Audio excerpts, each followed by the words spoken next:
To go back to AEW, though, for a second, I've got a few notes I want to run through from Tony Khan's media call on Thursday, which made some headlines. He did confirm that Double or Nothing is headed back to Las Vegas in 2022. Of course, they were not there this year or last year due to COVID. The whole concept of the show is really to be based in Vegas. I was at the first Double or Nothing in Vegas 2 years ago. I had a blast. So very cool to hear that they're heading back to Vegas next year.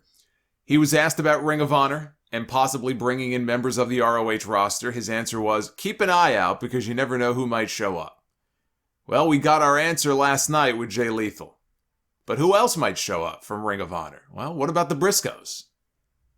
Jay and Mark coming in to be part of that tag team division. I think that would be the next nice pickup I'd like to see AEW make from Ring of Honor.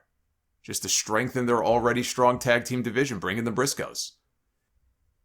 Tony Khan confirmed Andrew Zarian's report from a few weeks ago about hosting their first Battle of the Belts event next year, although he did not say when.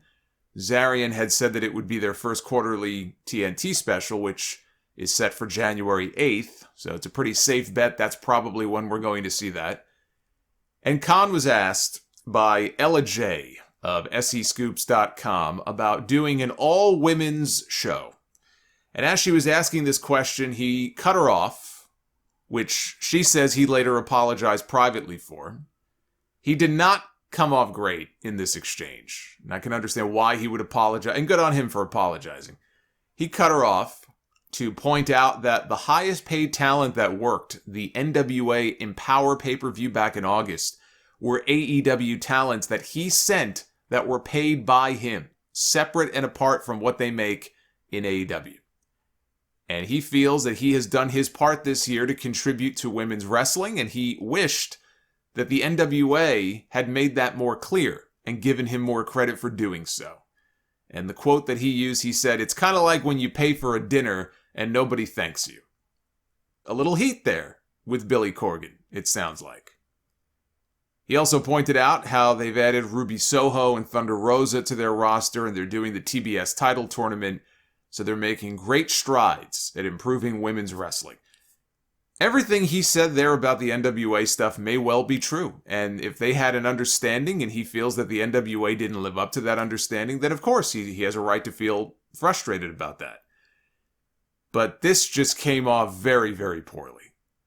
That being said, AEW hosted a Women's Tag Team Cup. Now it was relegated to YouTube, but they did host a Women's Tag Team Cup a couple of years ago. Now they're hosting this TBS tournament. They're introducing a new women's championship. They're signing new talent.